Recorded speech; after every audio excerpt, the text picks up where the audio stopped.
Hello sisters, எல்லோருக்கும் வணக்கம். இந்த வீடியோவில் 22வது வார கர்ப்பம் எப்படி இருக்கும், குழந்தை வளர்ச்சி எப்படி இருக்கும், கர்ப்பிணி பெண்ணோட உடல்மில் ஏற்படும் மாற்றங்கள் என்னென்ன, நீங்கள் என்ன மாதிரியான ஃபுட்டு சாப்பிடணும், என்ன மாதிரியான ஃபுட்டு சாப்பிடக்கூடாது எல்லாம் சொல்ல போகிறோங்க. நிச்சயமாக அதாவது இன்னும் சில வாரத்தில் 6 மாதத்தை நிறைவு செய்ய போகிறீங்கன்னு அர்த்தம். குழந்தையோட ஒரு சில அசைவுகள், ஏன்னா கர்ப்பமாக இருக்கும்பொழுது கர்ப்பிணி பெண்கள் மாதங்கள் எடுத்துக்கொள்றதை விட நாட்கள் கணக்கு தான் எடுத்துக்கணும். மாதங்கள் கணக்கு அப்படின்றது வந்து நம்மளுடைய வீட்டு சைடில் சொல்லுவாங்க. ஆனால் ஒரு வாரம் கரு வளர்ச்சி அப்படின்றத தெரிஞ்சுக்கிறதுக்காக இந்த நாட்கணக்கள் ரொம்ப ரொம்ப ரொம்ப முக்கியம். சரிங்களா? முதல்ல இது வந்து முக்கியமான ஒரு காலகட்டம். சரிங்களா? கர்ப்பிணியோட ஒவ்வொரு வாரமும் எதிர்கொள்ளும் உடல் மாற்ற அறிகுறிகள் குறித்து பார்க்கலாங்களா? இந்த கட்டுரையில் கர்ப்பத்தில் 22வது வாரம், அதாவது செகண்ட் ட்ரைமஸ்டரோட இறுதி மாதத்தில் 2வது வாரத்தில் உண்டாகும் அறிகுறிகள், வளர்ச்சி எல்லாமே ஒன் பை ஒன்னாக பார்க்க போகிறோம். ஃபர்ஸ்ட் பாப்பாவை பற்றி பார்க்கலாம். கர்ப்பத்தோட இந்த 22வது வாரத்தில் குழந்தையோட வளர்ச்சி வந்து குழந்தையோட காது, பார்வை, தொடுதல் உணர்வு இது எல்லாமே நல்லா தெரிய ஆரம்பிச்சிருக்கும். அவங்க வெளி உலகத்தை நல்லா புரிஞ்சுப்பாங்க. குழந்தை உள்ள வந்து நல்லா ஸ்ட்ராங்காக இருப்பாங்க. குழந்தை கண் இமைகள் மூடி இருக்கும். கண்கள் லைட்டாக நகர தொடங்கும். கண்ணீர் குழாய்களும் உருவாகும். பாப்பாவுக்கு குழந்தைக்கு புருவங்கள் வளரும். குழந்தைக்கு கூந்தல் வளர்ந்துருக்கக்கூடும். லைட்டாக சருமத்தில் ஆழமாக சுருக்கங்கள் இருக்கும். குழந்தை தனியாக சுவாசிப்பாங்க. நுரையீரல் நல்லா வளர்ந்துருக்கும். குழந்தைக்கு பகல் நேரமும் இரவு நேரமும் இந்த மாதத்தில் தெரியக்கூடும். தாயோட குரல், இதய துடிப்பு, வயிறு மற்றும் அந்த அம்மா என்ன பாட்டு கேட்டாலும் என்ன விஷயம் பண்ணால் அது எல்லாமே கிளியராக குழந்தையால புரிஞ்சுக்க முடியும். குழந்தையோட உதடுகள், ஈறுகள், கீழ்ப்பருக்கெல்லாம் உருவாகி இருக்கும். தாயோட கைகள் வயிற்றுல பட்டவே குழந்தைக்கு நல்லா தெரிய ஆரம்பிக்கும். குழந்தை வெளிப்புற தூண்டல்களுக்கு நல்லா பதிலளிப்பாங்க. நீங்கள் குத்துனீங்கன்னா அவங்க திருப்பி கிக் பண்ணுவாங்க. இந்த வாரம் அல்ட்ராசவுண்ட் செக் பண்ணிட்டு போம். குழந்தையோட சத்தம் கேட்டு குழந்தை எதிர்வினை ஆற்றுவதை பார்க்கலாம். குழந்தை பதிலளிக்கும் விதமே கையிலையும் காலையும் உதச்சு பண்ணிகிட்டே இருப்பாங்க. இந்த வாரத்தில் குழந்தையோட உடல் பிரிவின் கொழுப்பு வந்து அந்த அடுக்குகள் வந்து கொஞ்சம் கொஞ்சமாக நல்லா க்ரோத் ஆகி உடம்பு கொஞ்சம் சூடாக ஆரம்பிக்கும். முக்கியமாக குழந்தையோட வளர்ச்சியில் எடை வந்து அதிகமாக இருக்கும். அதாவது கிட்டத்தட்ட 0.5 கிலோ வந்து எடை இருப்பாங்க. இது வந்து 1 பவுண்டுன்னு சொல்லுவாங்க. குழந்தையோட அளவு பப்பாளி பழம் அளவு இருக்கும். 22 வார கர்ப்பிணி வந்து குழந்தையோட அளவு தலை முதல் கால் வரை ஒரு அடி வரை இருப்பாங்க. ஒரு அடி இருப்பாங்க. கரு சிறு குழந்தை போல இருக்கும். 22 வார கர்ப்பத்தில் உடலில் ஏற்படுற மாற்றங்கள் வந்து முதல்ல வயிறு தெருலன்னு சொல்கிறவங்கள கூட இந்த மாதத்துலேருந்து வயிறு கொஞ்சம் நல்லா தெரிய ஆரம்பிக்கும். வயிறு வளர்ச்சி நல்லா இருக்கும். ரெண்டாவது ஹேர் க்ரோத் வந்து நல்லா இருக்கும். பாய் பேபி வந்து ஹேர் க்ரோத் நல்லா இருக்கும். கேர்ள் பேபி வந்து ஹேர் ஃபால் வந்து அதிகமாக இருக்கும். அது மட்டும் இல்லாமல் உங்கள் உடம்புல நிறைய சேஞ்சஸ் தெரியும். இதுக்கு நீங்கள் வந்து ரொம்ப வாமிட் எடுத்துகிட்டு இருக்கீங்க அப்படின்றப்ப அந்த வாமிட்டிங் சென்சேஷன் குறைய ஆரம்பிக்கும். இப்போ நீங்கள் வந்து கொஞ்சம் க்ளோவாக நல்லா இருப்பீங்க. ஒரு சில பேருக்கு வந்து உடம்பெல்லாம் பிளாக்காக மாற ஆரம்பிக்கும். சரிங்களா? வயிற்றுல ஒரு சில பேருக்கு நமைச்சல் வந்து அதிகமாகும். விரல் நகங்கள்லாம் நல்ல வளர்ச்சி அடையும். மார்பகத்தில் வந்து ஐசோ லோக்கல் அப்படின்றத விட அதை அப்படின்னு சொல்லுவாங்க. முளைக்காம்புகள்லாம் ஐசோ லோக்கல் முன்னை விட பெருசாக இருக்கும். இருண்டுதாக இருக்கும். ஒரு மாதிரி வீங்கின மாதிரி இருக்கும். இது வந்து பாப்பா டெலிவரி ஆகுறப்போ தாய்ப்பால் சுரக்கிறதுக்காக அது மாதிரி மாறுதுங்க.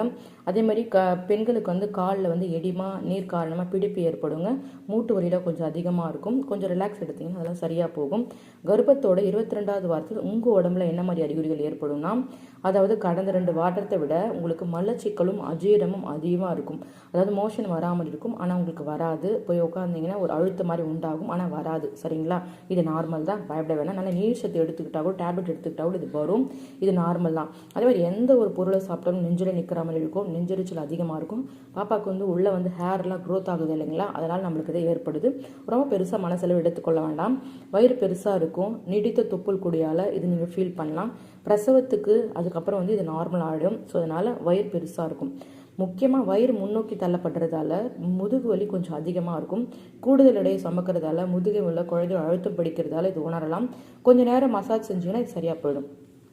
அதே மாதிரி நார்மலாக இருக்கிறத விட உங்களுக்கு வந்து ஒரு மாதிரி வெயிட்டாக இருக்கிற உங்களுக்கு நீங்களே இங்கே வெயிட்டாக இருக்கிற மாதிரி ஃபீல் பண்ணுவீங்க. இதய துடிப்பும் கர்ப்ப காலத்தில் அதிகமாக இருக்கும். அதுவும் இதயம் வந்து 30 to 50% வந்து பம்ப் ஆகுது நீங்கள் பார்ப்பீங்க. ஏன்னா நஞ்சுக்கொடி வழியாக குழந்தைக்கு அதிக ஆக்சிஜனும் ஊட்டச்சத்துக்களும் போகுது. அதனால் இந்த அதிகப்படியான இதய துடிப்பு இருக்குது. அது மட்டும் இல்லாமல் மூச்சு திணறல் ஏற்பட்டாலோ அல்லது இதயம் துடிப்பாக இருந்தாலோ இது நார்மல். ரொம்ப ஹெவியாக இருந்தால் டாக்டரை போய் பாருங்கள். கொஞ்சம் கொஞ்சமாக அந்த ஃபால்ஸ் பெயின் சொல்லுவாங்க. அது கொஞ்சம் கொஞ்சமாக உங்களுக்கு வர ஆரம்பிக்கும். இடுப்பெல்லாம் குடையாமல் இருக்கும். உட்கார முடியாது, நிற்க முடியாது. ஃபால்ஸ் பெயின் லைட்டாக வர வர ஆரம்பிக்கும். அதேமாதிரி வயிற்று வலி தசை பிடிப்புகள்லாம் ஒரு சில பேருக்கு வந்து அதிகமாக இருக்கும். இந்த 22வது வாரத்தில் அது 6 மந்த் எண்டாக போகிற இந்த டைமில் கர்ப்பிணி பெண்கள் என்ன விஷயங்கள் பண்ணணும்? முக்கியமாக மன அழுத்தம் வந்து அதிகமாக வரும். மன அழுத்தம் இயல்பானது. அதை நீங்கள் வந்து கண்ட்ரோல்குள்ளே வச்சுக்கணும். அதை பற்றி நிறைய ஏதாச்சும் ரொம்ப கவலை இருந்தால் கூட நிறைய யோசிக்காமல் பாடல் மட்டும் கேளுங்க. கர்ப்பகாலத்தில் கணவன் மனைவி உறவு ரொம்ப ரொம்ப முக்கியமானது.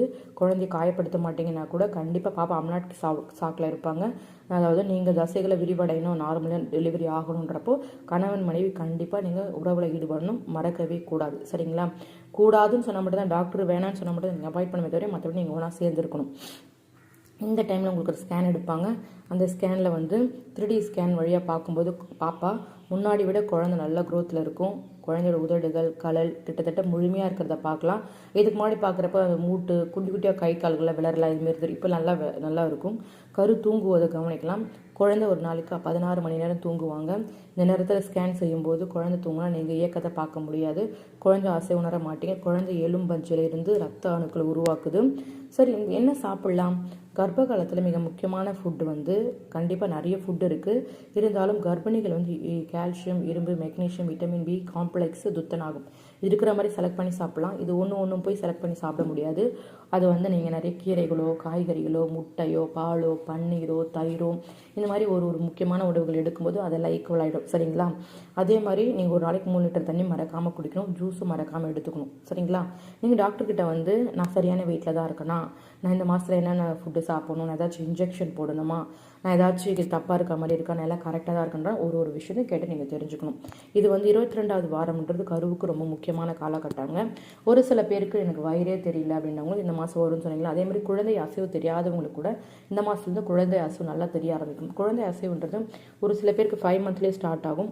ஒரு சில பேருக்கு 6th மந்த் ஸ்டார்ட் ஆகும். 6 மந்த் எண்டிங்லாம் இருக்கும். அது நம்ம வந்து எப்படி இருந்தாலும் கூர்ந்து கவனித்து பார்க்கணுன்றதை பொறுத்து தான்.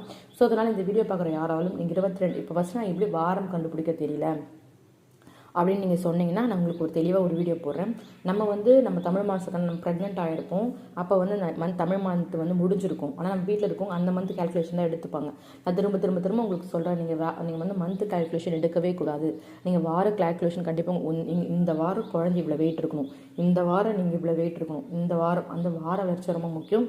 உங்களுக்கு இந்த வார வளர்ச்சி கேல்குலேட் பண்ண தெரியும்னா உங்களுக்கு கிளியராக ஒவ்வொரு வாரமும் எப்படி கேல்குலேட் பண்ணணும், நீங்கள் எந்த வெயிட் இருக்கணும், குழந்தை எவ்வளோ வெயிட் இருக்கணும், அந்த மாதிரி ஒரு வீடியோ நான் நெக்ஸ்ட் வீடியோ உங்களுக்கு அப்லோட் பண்ணுறேன். அந்த வாரம் தெரிஞ்சால் மட்டும்தான். ஏன்னா எனக்கு வந்து என் வீட்டில் 8வது மாதம்னு சொல்லுவாங்க. ஆனால் டாக்டர்கிட்ட போய் செக் பண்ணி பார்த்தா அப்போ தான் 6வது மாதம் முடியுதுன்னே சொல்லுவாங்க. எனக்கு 9 மாதம் சீமந்தம் பண்ணாங்க. அங்கே பார்த்தா 8 மாதம் தான் இருக்குது வார கணக்கில். அதனால் வார கணக்குகள் ரொம்ப ரொம்ப ரொம்ப முக்கியம். ஒரு சில பேர் இந்த வாரம் தானே கேட்டால் தெரியவே இல்லை, கர்ப்பமாக இருக்கும்போது வாரம் தெரியலன்னு சொல்லவே கூடாது. தயவு செஞ்சு தெளிவாக புரிஞ்சுக்கோங்க. ஒரு மாதத்துக்கு 4 வாரங்கள் இல்லைங்களா? ஸோ அதனால் ஒரு மாதத்துக்கு 4 வாரம் அப்படின்றப்போ அதை வச்சு ஒரு வாரமாக கேல்குலேட் பண்ணணும். அப்படி கேல்குலேட் பண்ணுறப்ப நீங்கள் எந்த வாரத்தில் இருக்கீங்கன்றது தெளிவாக கண்டுபிடிச்சிடலாம். நான் உங்களுக்கு தெளிவாக நெக்ஸ்ட் வீடியோவில் சொல்கிறேன். நீங்கள் ப்ரெக்னெண்ட்டாக இருக்கீங்க நிச்சயமாக ரொம்ப ஹாப்பியாக ரிலாக்ஸாக இருங்க. எல்லாமே உங்களுக்கு நல்லதாக நடக்கும். குழந்தை நல்லா ஆரோக்கியமாக பிறக்கும். எல்லாம் ஸ்ட்ராங்காக ஹாப்பியாக இருங்க. Okay friends, thank you so much.